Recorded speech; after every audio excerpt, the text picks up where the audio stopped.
thinking about it. Shut up and sit down.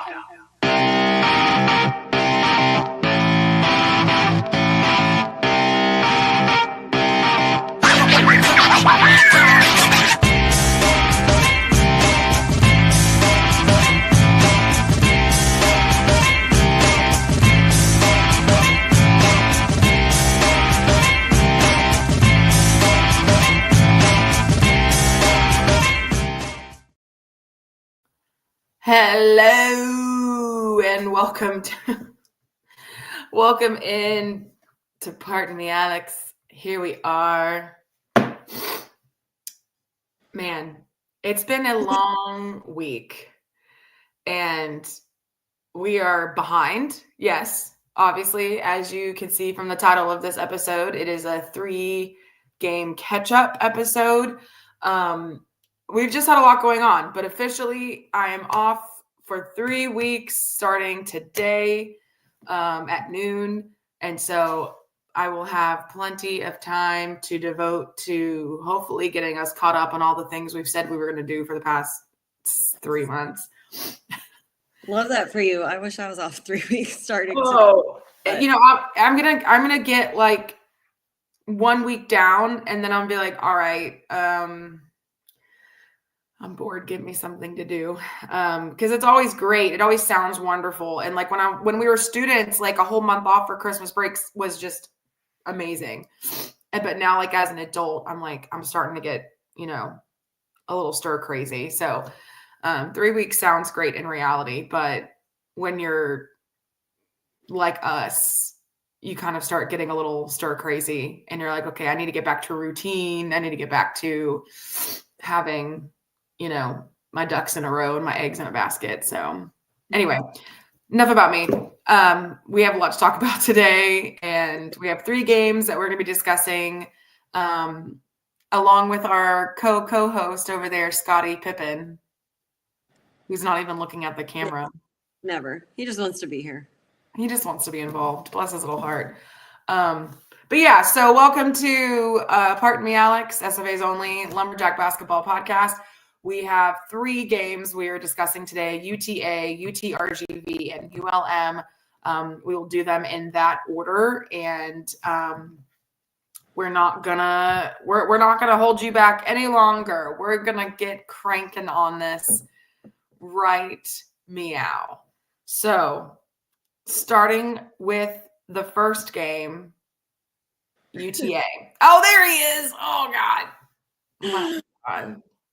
All right. So Saturday, November 29th, we did play. That was the Saturday right after Thanksgiving. We played UTA at College Park Center in Arlington. Laura and I made the trip. Alex was out of town on a different fun trip. So Laura and I and her son, we made the trip up. We went to now he's gone. Alumni pregame that was hosted by Matt Adkins. A lot of people there. We saw a lot of our friends. We did meet a former SFA men's basketball legend, Archie Myers. So that was exciting. And one of our former players was also at the game, Davion Scott. Oh. The previous couple of seasons we had. And so that was fun. One of his high school teammates was pretty much like the best player for UTA. So. Oh, cool. Well, that's nice. Yeah. So general history, background info on UTA and our previous matchup history with them. We had 20 wins and 27 losses. The last matchup against them, we lost 109-78 in Vegas in 2024. Largest margin of victory was 110-77 in 1995. And the smallest margin of victory was just 1 point, 65-64 in 97. So this game, same starters per usual: Keon, CC Cam, Gerald Latif. We did lose by 5 points, 66-61, and their attendance was 1,275. Yeah. So since I wasn't there, I really don't have a lot to contribute to this one, so it's all going to be Jacqueline. But yeah, I hated missing it. Last year when we played UTA, it was an absolute, I don't even know how to describe it. The game was, I feel like, overshadowed by the coach's behavior. And it was just like he took over the show, and I was really hoping that he would be on his better behavior this time. So, but we'll find out. Wasn't as bad. Oh, good.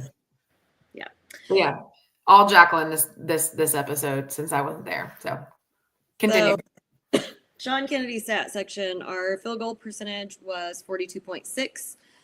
From the 3-point line, we were 23.1. Free throws, 75%. We did have 34 points in the paint, 15 points off turnovers, 11 second chance points, only 3 fast break points.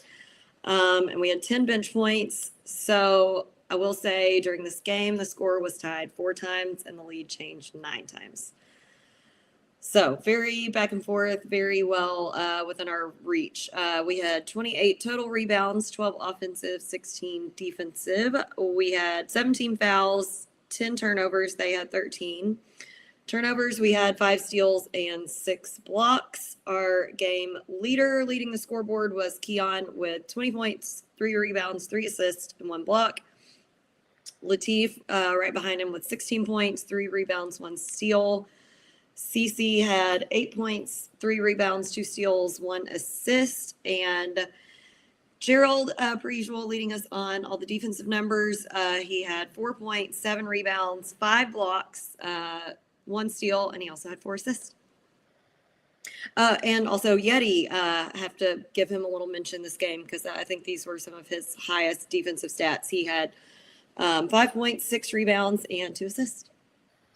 Love to see that. Yeti's been getting in the game more recently. You'll probably see a little bit more of him over the next 2 games we cover as well. He's definitely been in the game more. And again, you can't get better unless you're actually in the game playing competitively. So love to see it. Yeah, Jacqueline, go ahead and do your player of the game. For this one, I am going to give it to Gerald. It was a great defensive effort. 5 blocks, 7 rebounds, and offensive too. He only scored 4 points, but he had 4 assists as well. So yeah, that's huge. I know I wasn't there. I didn't watch the game, and so really I can just go off stats. But based off stats, I'm obviously just going to have to give it to our boy Keon for keeping us in the game as much as possible. 20 points, 3 rebounds, 3 assists, 1 block. That boy is the shortest guy on the court, and he got a block. I love to see it. Yeah. And again, no shade to Latif, Cece, or Gerald, but obviously Gerald is Gerald. I at this point, we know what he can do defensively, and so it's just it's not surprising at this point to see these types of stat lines from him. But at the same time, it's also really, really lovely to see. It's been a long time since we've had this consistent of a shot blocker and rebounder. We've had people who rebound in the past, but this is his role. He knows his role, and he does it well. I love it. Yeah, love to see it. So feats of strength. I did not rewatch any of these games like I normally do because, like Alex said, we've just been busy. But since we have 3 games fit in one episode, going to have to be a little succinct on them anyway. So our free throw percentage was decent, 75%. I also like that we only had 10 turnovers. We handled the ball pretty well. We shot it okay from the field. 42.6 is not bad. Our 3-pointers were not falling. 23.1%. I don't know what else to say. Our rebounds were we just couldn't quite get over the hump, unfortunately. Yeah. I guess just for continuity purposes, let me just put in the grievance. Newcomers. The tradition of Festivus begins with with the airing of grievances. I got a lot of problems with you people. Now, you're going to hear about it. Okay. So I guess just my main question in terms of grievances, and I'm sure this is, you probably were going to say this anyway, but like what was, again, I wasn't there, so I don't know, and I didn't watch the game. Again, no time. What would you think was the main reason or kind of catalyst for the L? Like what was our downfall in this game? Was it just they shot 5 more, you know what I mean? They scored 5 more points. And I mean, honestly, it was a really well-matched back and forth game. Or was it, did we make a couple grievous mistakes and that you just couldn't get back from? I think it was well within our reach to win this game. Like I said, Davion's high school teammate, really, I think he was the only standout on their team. Other than that, the rest of the team, I think all of our players were head and shoulders above better. We weren't hitting from the outside, and I think we relied on that a little too long. We weren't quite getting the rebounds that we should have. You can see our second chance points were kind of low. Yeah. And then at the end, we made several runs for it. The lead changed 9 times, but right. At the end, we just ran out of time and didn't make the right decisions on a couple of possessions, and then we had to start fouling. So it was okay. Yeah, I mean, because when I saw that the lead changed 9 times, that in my head, it was like, okay, so it was definitely like a back and forth game there. I didn't know how long it was a back and forth, if it was like throughout the whole game or if it was, towards the end there. But again, we lost by 5, and that there tells me that at the end of the game, like it was anybody's game at the end. And that's really interesting to hear that they really, the rest of the team was kind of just mid and they had just one standout guy. Whereas, when we played UTA in the WAC tournament, they had some real ballers. And they were a force to be reckoned with. And so interesting developments there. I think pretty much their whole roster was new this season. Kind of like ours. If I remember it correctly, I think most of them were new. So, gotcha. Well, that makes sense. Interesting. Yeah, it's gonna happen. It's gonna happen that we're gonna come with some really close games, and just a couple things there at the end, down there at the end of the game, and it's gonna either be a good choice or a bad choice, and it's gonna cost us the game. You know what I mean? And so that's basketball. That's sports, though. Like. Yep. You love it and hate it. And this was a road game right after Thanksgiving, and I think those are just always tough. So yeah. I just I hate it for. I love that the fact that we have such a good contingent of fans that come out to the UTA game every single year. At one time I want to give them a W to take home with them, but obviously that's not turning them away from coming to the game because they're still coming to the game. So I love that part of it, but. Just once I would like to go to UTA and serve them a little bit of humble pie.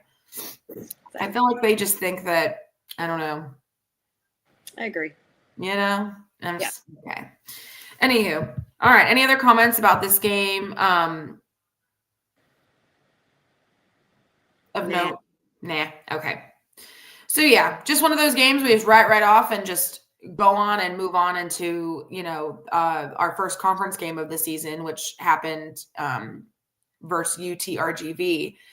This has been happening kind of, recently, where we'll start a conference game earlier in the season, not in January, but for some reason we'll schedule it right in the middle of non-conference, because then we'll play like another 1 or 2 or 3 games after that are not conference games. It's very interesting. I don't know why this happens on the schedule. I guess just the most I don't know, the most appropriate time to play them. I don't know if this is better with their travel.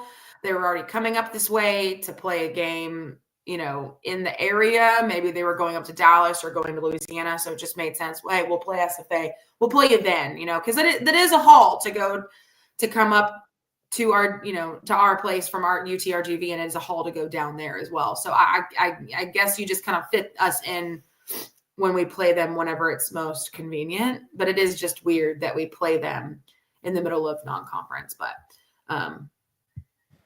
oh well, here we are. So we played UTRGV Wednesday, December 3rd, William R. Johnson, obviously at home. And then the rest is you. So in our previous matchup history with UTRGV, we had, going into this game, 8 wins and 3 losses. The last matchup, we won at home 85-75. That was in February. Largest margin of victory was 93-63 in 2022, and the smallest was 85-78 in 2024. For this game, same starting lineup. We did win 73-60. The attendance was 1,513. And for Sean Kennedy's stat section, our field goal percentage, 38.7. Our 3-point percentage was 33.3%. Free throws, 70.8%. We had 26 points in the paint, 9 points off turnovers, 11 second chance points, 8 fast break points, 26 bench points, and a total of 44 rebounds, 11 offensive and 33 defensive. We had 19 fouls, only 7 turnovers, which I think is our record low. Yeah, that's super low.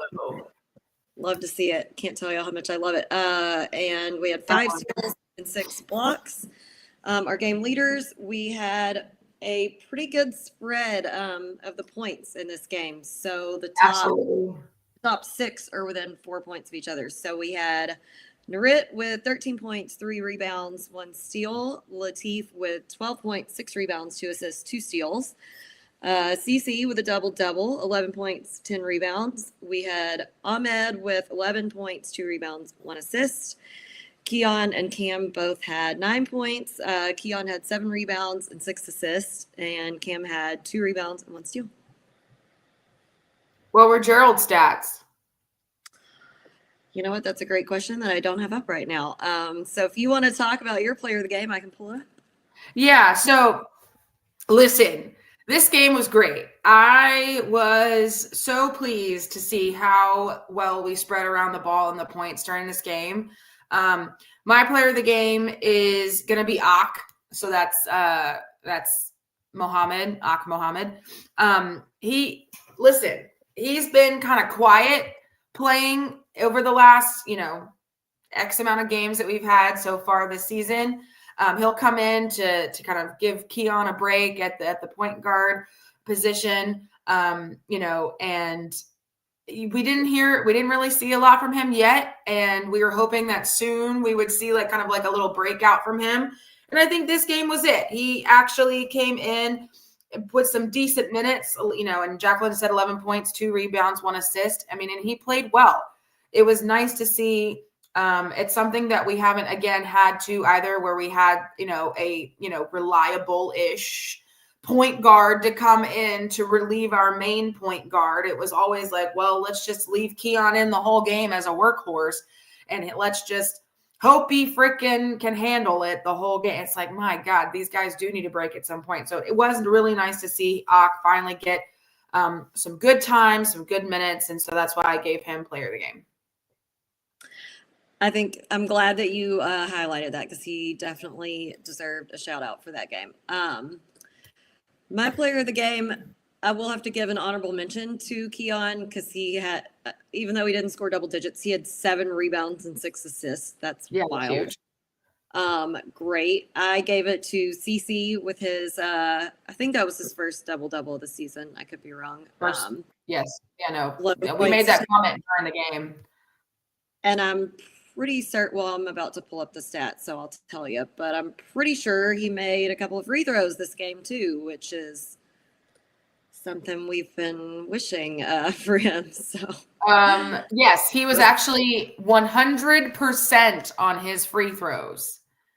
Listen, we've been struggling at the line at the charity stripe all season up until I would say the UTA game. That was probably the first game of the season that the free throw percentage was actually mildly, actually really good. It was 70%. I mean, that's pretty damn good. But we've been, and again, if you've been following us so far this season, following the team, like, you know that free throws have been kind of like a kryptonite for us, and it's been hard goings watching them at the free throw line. Because normally, you know, when you get fouled, you're excited because you're like, okay, we got some free points coming on the board. But for the first, like, you know, 6 or 7 games of the season, we're like, oh no, we're about to embarrass ourselves at the freaking free throw line because we're not going to make any. And so, and again, this is nothing new. This is we're not saying any state secrets here. Like, everybody knows this. The guys know it. Like, it's not, you know, we're not trying to be jerks, but that's legit how it has been. But yeah, I feel like we've turned a corner, hopefully, on the free throws. And I mean, pretty much everybody that was taking free throws did well. I mean, Latif was 4 to 6. CC was 100%. Keon was 5 to 6. I mean, Rit was 4 out of 6. I mean, Mohammed was 1 out of 3, but still, I mean, that's 1 out of 3. I mean, I'd take that any day. So I'm pleased as punch with that 70% for free throws, even though the, you know, field goal percentage was dog shit. But I'll take it because we've been really struggling. And at the end of the day, we won the game. So that right there. Yes. And CC wasn't 100% on just like 1 out of 1. He did make 3 out of 3. Thrilled with that. And you know what? I should have added Gerald's stats on the list this time. He had 6 points, 8 rebounds, and 6 blocks. That's insane. He had every single block that we had in that game. Yeah. Yes, exactly. I know. I'm laughing at Kyle's message right here. You're live streaming on the same night the football team is playing a huge game. Come on. Just kidding. Love you guys. Go Jacks tonight. Listen, we're going to be done in time. Yeah, we're going to be done in record time. We scheduled this knowing full well the boys were playing at 8:00. We'll be done in plenty of time. I'm not missing that football game to save my life. So we're good. You know what I mean? We're good, Kyle. I love you too. We love you too, buddy. Good to see you, even though not good to hear from you. How about that? Yeah. But yeah, just a good game. Again, early conference game in December. It's hard too because once December hits, we're starting to get into the winter break, and you know, students are leaving. Not that they're a ton there to begin with in the first place anyway. I mean, it's a hot take, but it's legit. And it's just people start going on trips, and you know, the attendance just kind of falls in December because everybody is in 5 different directions and they stop coming. Not because they don't want to come. It's just they're not home, or they're not. I hit the wrong button. I'm sorry. Anyway, so it'll be interesting to see how we've been having some really decent crowds, not crazy, but decent enough to where it feels like there's a good contingent of Lumberjack faithful in the stands. But I'll be interested to see now that our next home game is December the 17th, right? Everybody will be on break. I'll be interested to see what the Sawmill looks like. And will we do a Christmas sweater game? ... Don't know. Maybe. Stay tuned is right. But yeah, I think this was a great game. Definitely start off on the right foot in conference play. What are your thoughts, Jax?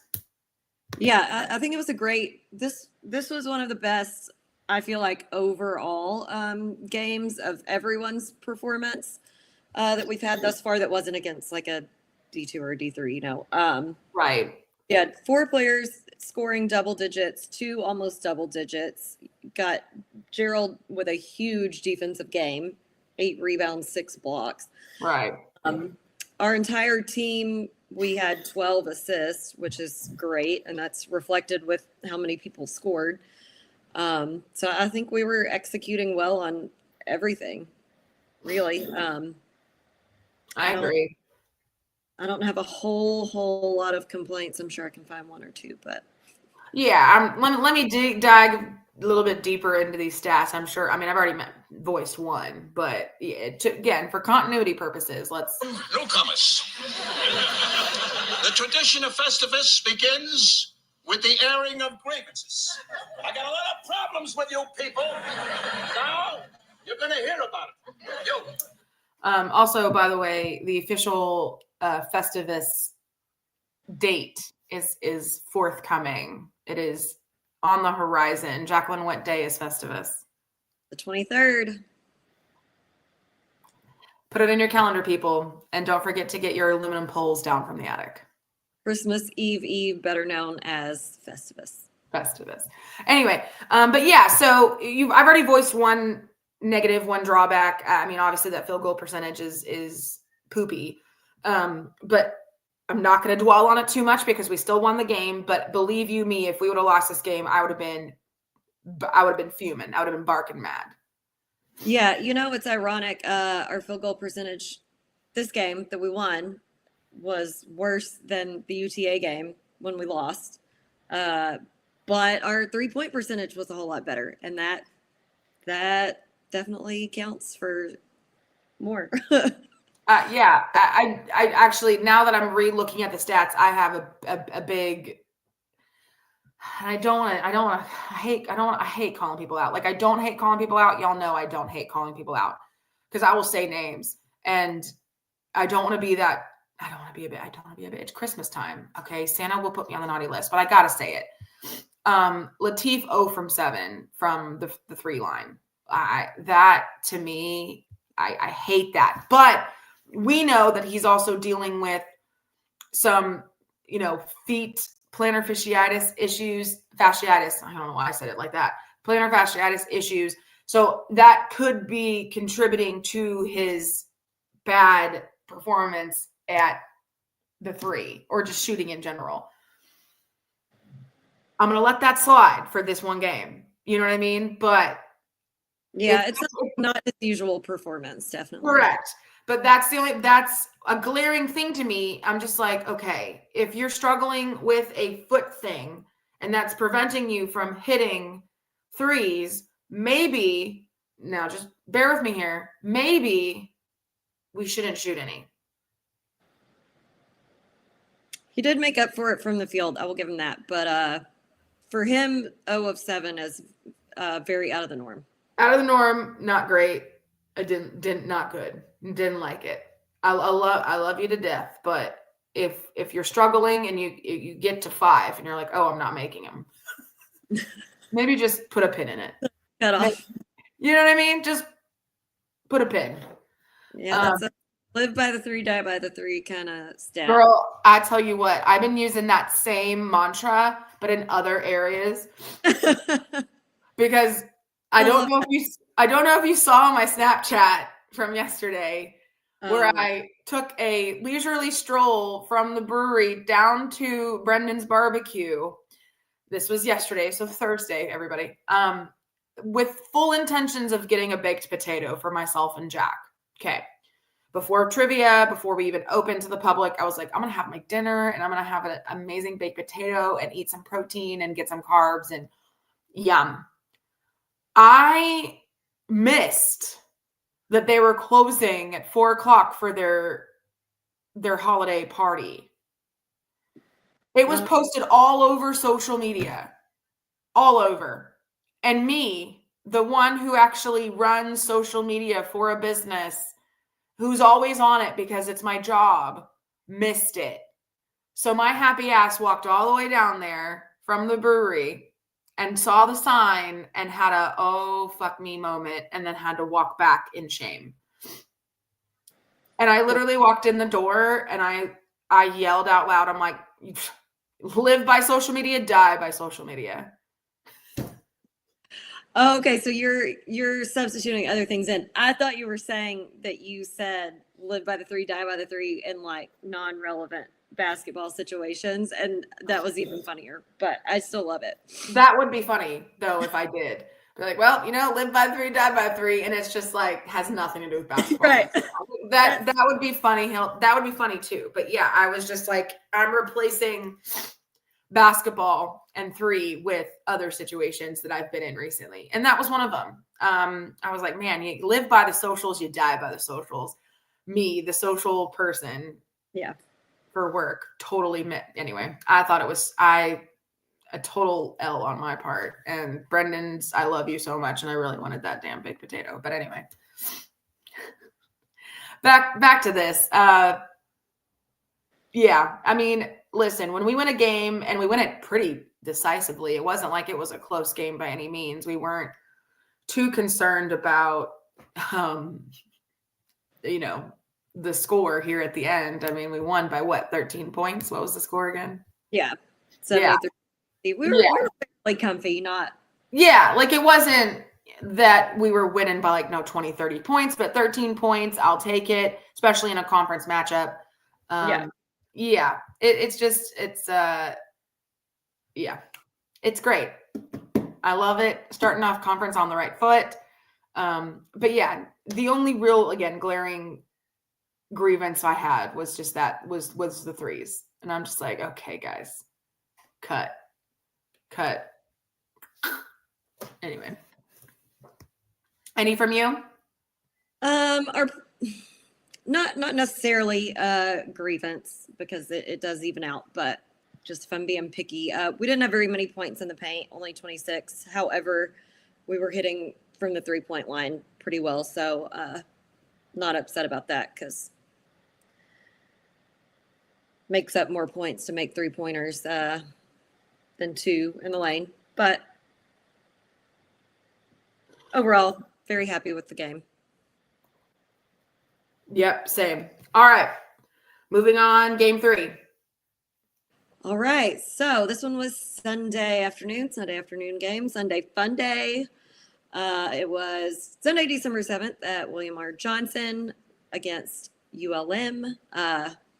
In our previous matchup history with ULM going into this game, we had 18 wins and 30 losses. Y'all know we always struggle with ULM. However, the last matchup was last season. We won in Monroe, 68-60. That was last November. So that was real nice. Alex and I were there for that game. We were very pleased. Bunch of Matt Heyman's family was there. He had a great game. Mm-hmm. Anyway, largest margin of victory against ULM was 60-36 in 2010. But also, same year, smallest margin of victory was only 1 point, 65-64. Mm-hmm. All right. Since this is the last game of our 3-game episode, you want to do the SLC standings? I will indeed. I have them pulled up ready to go. So starting off with number 1 in the Southland Conference as of today, it is this little school called SFA. I don't know if you've heard about it. You mean SF Austin? I do mean SF Austin. And listen, we've been asking and begging ESPN for years. I don't know where everybody thought that just by, you know how much I love Coach Carthel, but do you think that we haven't been asking ESPN for an SFA score bug for a decade plus? That one video. Love it, though. I love it too. He's like, anytime I get in front of the camera, I'm going to ask about it. Literally. I mean, here, we're on camera right now. I would love ESPN, if you're listening, which they never. But if this gets around, I would love for SFA to have the score bug as SFA. SFASU. SFA, 3. I mean, if you can only handle 3 letters, SFA. Yeah. Super easy. Not difficult. A fucking child could do it. Listen, a child could do this. But I knew there was no chance on God's green earth. There was 0 chance. I had no faith in ESPN. We've only been asking for a decade plus for them to switch it over, and it was not going to happen. And I love the effort from Coach. I love it, but it was just not going to happen because we already got a screen grab score bug thing from ESPN today that said SF Austin versus Montana. Yeah. It's not going to happen. I don't know what it's going to take. I don't know if it's going to take somebody literally infiltrating ESPN headquarters and Mission Impossible style coming down from the ceiling and like typing into a computer. But I don't know. It's not going to happen anytime soon. I just know it. So I appreciate the effort from everyone and all the tags of ESPN, but it's not going to happen. I would have put zero money down that it was going to happen. None. Yeah. Okay. Anywho. Oh, sorry. So the rest of us, nobody else matters, honestly. It's just us. So SFA obviously in first at 7-2. HCU is in second at 5-4. A&M Corpus Christi 3-5. Nichols 2-7. Then you have McNeese at 8-2, which again, I hate that they do this because it's confusing that why they're at 8-2, but it's because they're 1-1 in the Southland. Everyone else above them is 1-0 in the Southland. It's confusing. So that's, again,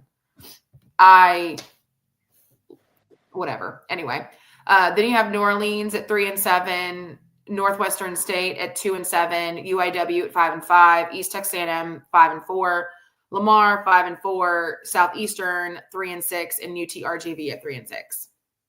So there you go. There we go. There. So for this game, same starters. We did win 96-76. The attendance was 982, which I guess isn't terrible for a Sunday afternoon. Sean Kennedy's stat section: field goal percentage 55.1, 3-point percentage 42.9, free throws 61.5. Points in the paint, 48. Points off turnovers, 13. Second chance points, 12. Fast break points, 13. Bench points, also 48. Total rebounds, 41. 11 offensive, 30 defensive. We had 18 fouls, 8 turnovers. They had 9 turnovers. We had 6 steals and 4 blocks. Game leaders, we had Keon leading the way with 25 points, 5 rebounds, 5 assists, 2 steals.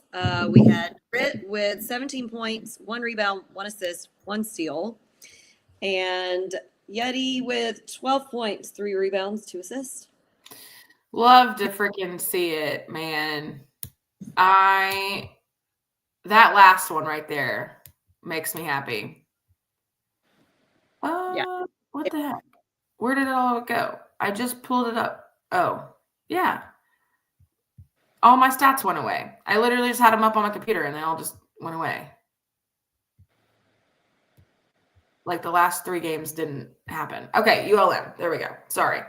Yeah, so let me tell you, I love this stat line. I love it. I love it so much.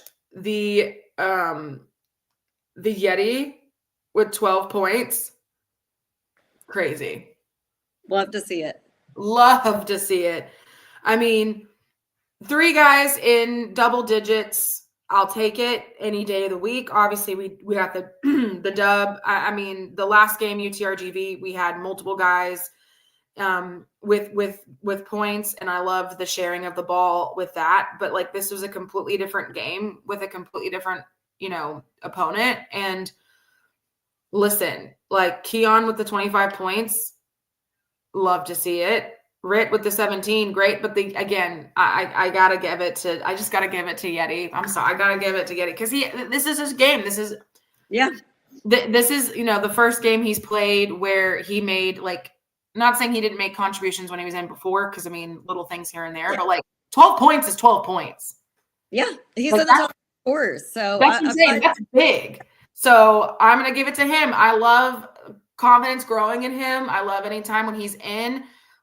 I'm his biggest supporter. In the scans, I'm I want to see you do well, because I think he has it in him to do well and be a game changer and a force. I mean, he's a bigger guy. He's the biggest guy on our team in terms of space, weight, right?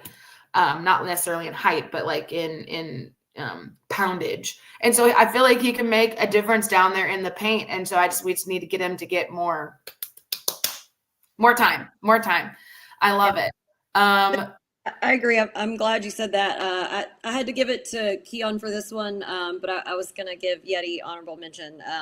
But Keon with the 25 points, 5 rebounds, 5 assists. Oh, for sure. I mean, Rit and Keon, obviously, shout out to them. But personally, I just had to give it to Yeti just because.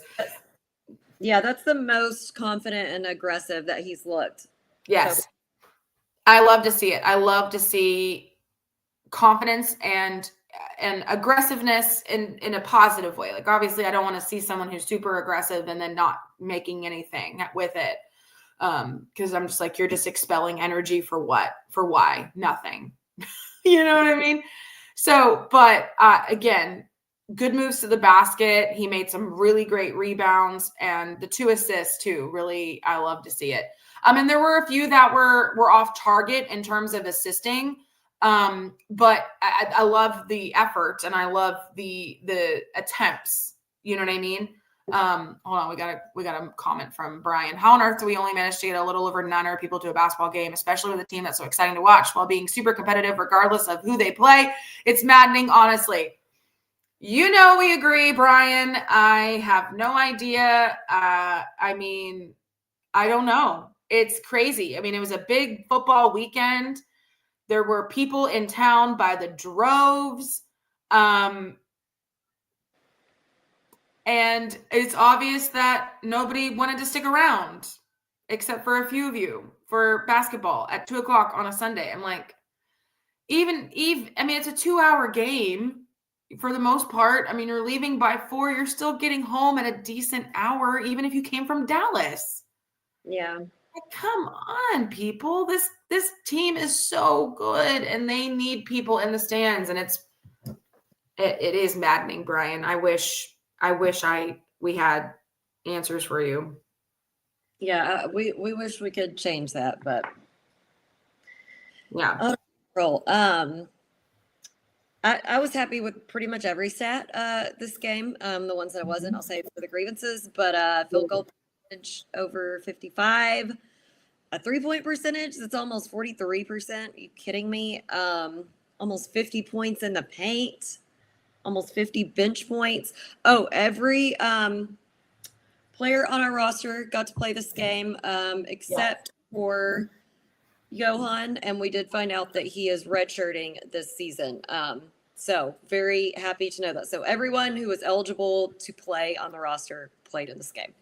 Right. I'm glad you mentioned that. And that is a huge feat of strength for me, and I know it is for Jacqueline. I mean, if we're ahead by a decent enough amount with time left on the clock, I love that some of the guys who normally don't get in are gonna get a little bit of minutes and a few points. And I mean, Bryson came in and did.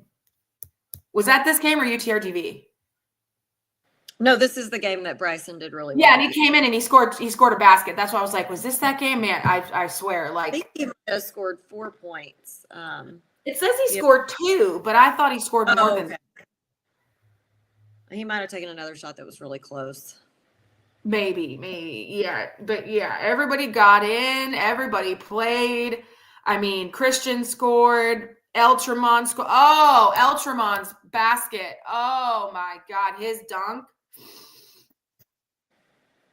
That was great. Yeah, I love that kid. Real glad to see him getting back in the mix some. That's the thing. That's the thing. Like, the more guys we can get in the game and like give them some confidence and like feel that they have people supporting them and that they can break out a little bit and actually enjoy this game and do well as we know they can play, because we know El can play. Like, we know he can do it. So it's just getting him back into the groove. You know what I mean? Mom wants to know who Yeti is. So it's not. It's Gedi. Yes. The G is pronounced as a Y. Yes.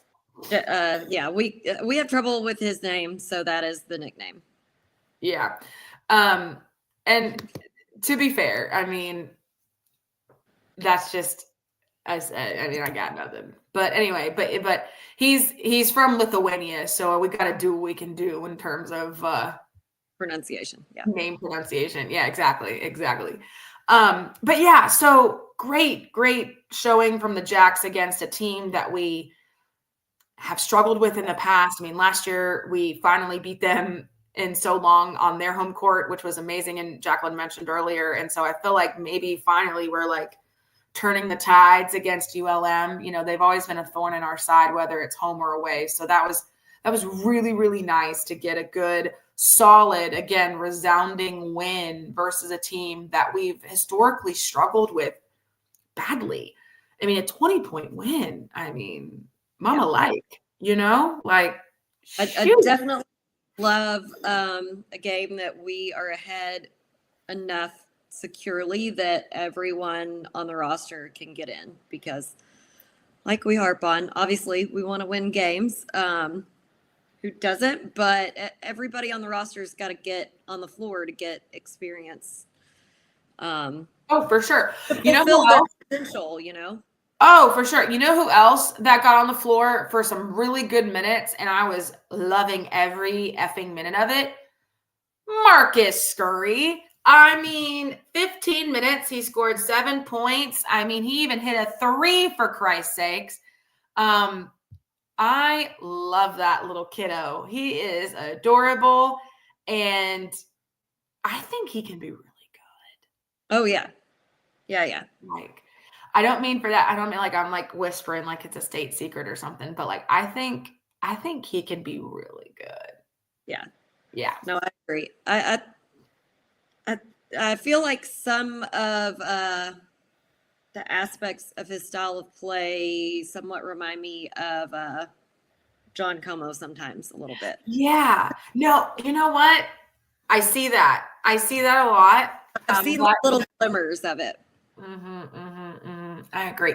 If we can, if we have a, you know, the second coming of Johnny Boy, I won't be mad. I won't be mad. One iota. Okay, good. Love. Okay, anything other positive before we move on to grievances? I don't think so. Okay, awesome. So let me, you know, for continuity and posterity purposes. Festivus begins with the airing of grievances. I got a lot of problems with you people. Now you're going to hear about it. You. Okay. I honestly really only have one for this game, and it's free throws. Yeah. We could only be on top for a second, and then we gotta dive right back down to 61.5%. Listen, I mean, we were gonna eat our word. I mean, I knew when we started this podcast that I was gonna talk so highly on the free throws for UTRGV. Be like, maybe we've turned a corner, and then knowing exactly what was coming at the next game, I'm like, I'm gonna have to just eat my words. And I've done that multiple times already this season, that I've had to say something one game and then totally like eat my words the next game. Here we are. Full of surprises. This season will be nothing short of a roller coaster ride in terms of surprises, because we just don't know. We don't know. Like every game, it's something new, which is fun, but also kind of anxiety driven. But here we are. Yeah, I agree. The 61 is not good. No, it's not. But a few other things I did want to bring attention to. I hate that we had 18 personal fouls to their 10.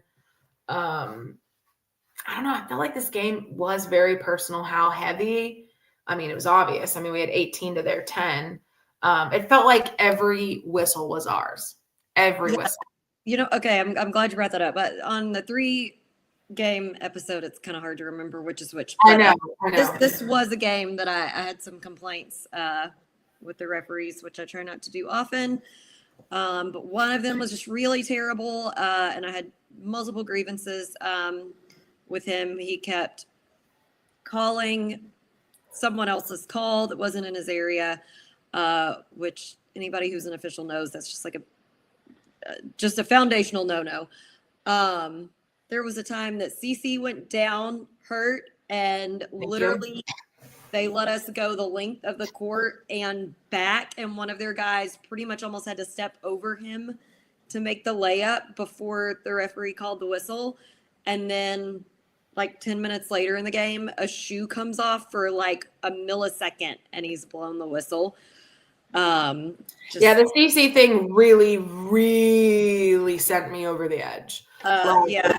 At the end, he called a foul on one of our guys and they put the wrong player on the free throw. Well, I mean, I'm not even going to say the wrong player because I don't think there was a foul to begin with, but I digress. They let a player on the other team shoot one free throw, and then we're like, oh, that's the wrong person. It wasn't the one who got fouled. So start over, put this other guy on the line to shoot two. And the fouls were just very unbalanced. All the ULM roster had a great proclivity for traveling every time they got the ball. I mean, this Euro step went into Asia and not a whistle to be blown. That's such a good joke. It just came right out. Yeah, they were not a joke. Not the best. Yeah, I mean, all the other things that you mentioned were a big grievance for me, but the CC thing sent me over the edge. I was already hot about the barrage of personal fouls on our side and then like the none on their side. But the CC thing really sent a lot of us over the edge. I mean, the fact that you have a player who got elbowed in the face, in the mouth, okay, on the ground, in obvious pain and potential for, I mean, hell, he could have got a concussion because he hit his head on the freaking court. You don't know, but he's on the ground and you're standing a few feet from him and you look over and you see him on the ground and you do nothing and you let the play continue and the ball and the player is coming back down the court. And the fact that he literally, as Jacqueline said, almost stepped over him to make a basket, and then you call for stoppage? Yeah. Are you kidding me? Like, are you kidding me? I was flabbergasted. The fact that he literally looked over and put eyeballs on Cece and still didn't blow his whistle. It was about to hop over that damn barrier and cause a ruckus because I was like, do not cause more injury to that boy. I'm about to come over there and whip that whistle right off your neck.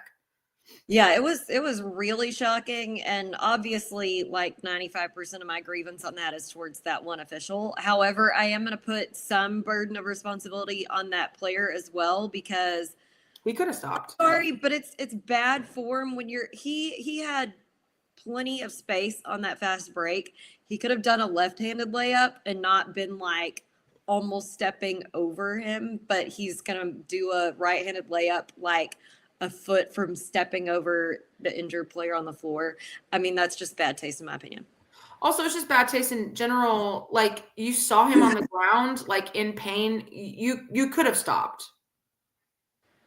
Like, yeah, well, I'm not going to put that on the player. The referee should have blown the whistle. Like, if it's that, but like, but I feel like, I mean, good sportsmanship. Like, I mean, if that was, put yourself in their shoes. If that was you on the ground, wouldn't you have been like, hey man, like, I don't know, stop play, like stop running down the court, like anybody, Christ. I mean, and you mean to tell me none of the refs on the other, like when they came back down, noticed it and then blew the whistle? You mean nobody saw this? Like, no, you're so full of shit.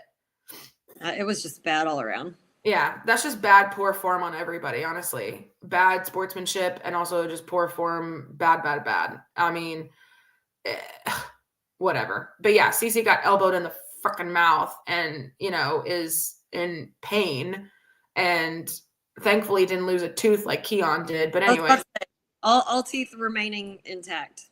Yeah, but geez, I mean, if anybody's ever been hit in the mouth before, yeah. I have. It's not great.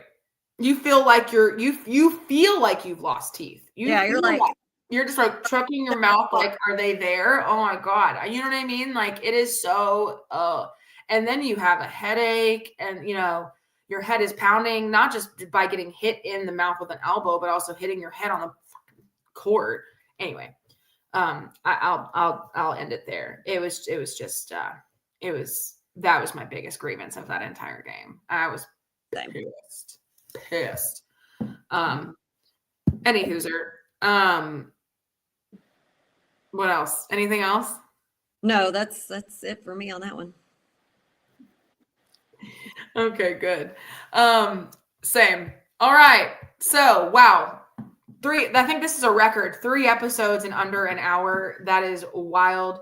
Although I would be remiss if we didn't mention what we talked about earlier, Kyle's comment, the Jacks playing tonight at 8:00.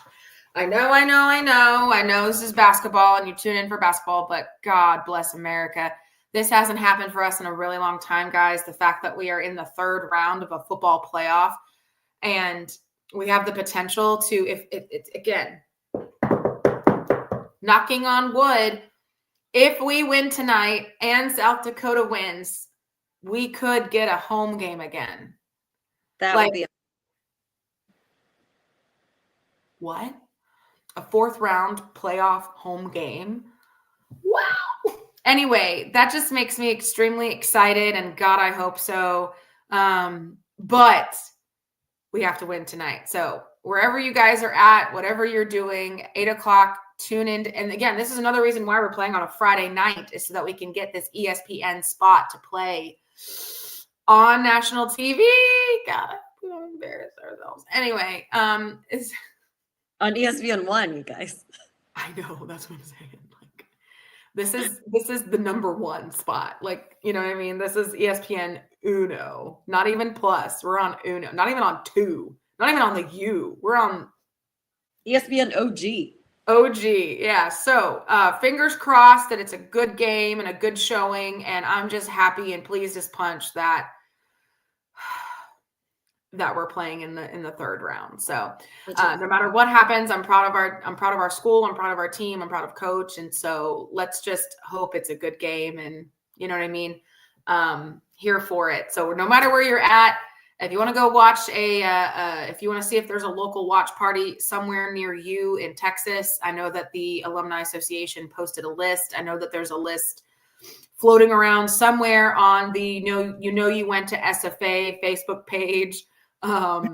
So yeah, if you were wanting to go watch it with other lumberjacks, check out that page. The local watch party in Nacogdoches is at Buffalo Wild Wings. I will be most likely sitting my happy butt right there in my living room watching the game. But yeah, I'm super excited to cheer on our boys, and I hope it's a good game. But yeah, so go Jacks. Our next home game is on December 17th. This is basketball. We're back to basketball. December 17th at home. We are playing who, Jacqueline? That's a great question. I knew I was going to catch you off guard. I knew I was going to catch you off guard. I'm pretty sure we're playing. It's like University of Tech something. Texas A&M Corpus Christi. Yeah, that's what I meant. Texas A&M Corpus Christi. It is an 8:00 game, and the Lady Jacks are playing before us at 5:30, also against Texas A&M Corpus Christi. So, a double header. 5:30 and catch a double header. Lady Jacks, Lumberjacks. It's been a long week. Sorry, my brain is like almost out of gas. Oh yeah, I'm on fumes right now. I came home we got out of work early at 12. We were released early, which it doesn't really matter for me. I didn't even have to go up there anyway. But I went up there because I was getting a facial at the East Texas Cosmetology College for $10. Nice. I know one of my mutual friends is in school there. And asked if anybody would like to come and, let her practice. And I'm like, sure, for $10. I volunteer as tribute. So I was going up there anyway. And so after my facial, I was so tired. I was so relaxed. I almost fell asleep driving home. I'm not even kidding. Like, I was so, so relaxed. So I came home and immediately passed out in my bed for like 2.5 hours. And I wake up and I text Jacqueline. I'm like, oh my God, I just woke up from a nap. I'll get the podcast link up real soon. Sorry. Like I was dead to the world. Anyway. I love those kind of naps. Oh, dead to the world. And I mean, under a cocoon of my winter comforter and no light and darkness. Oh, it was so good. Anyway, I digress. So now I'm awake and bing, ready to go. Ready to cheer on football. Yay. So yeah, a doubleheader sounds great on Wednesday. That's exciting. But yeah, so I'm excited to be off for 3 weeks. We'll finally get some merch, new designs on the store because now I'll have time to do it. And I'm just excited for the next 3 weeks of nothing. Love that for you. It's going to be great. It's going to be great. Okay. I hope you all have a wonderful night. You stay warm. It's going to get cold in Texas this weekend. Let's see. Oh, wait, we got one final little comment from DDT. I'm hopeful that Purple Haze will put the same intensity into William R. Johnson in February when the conference race heats up.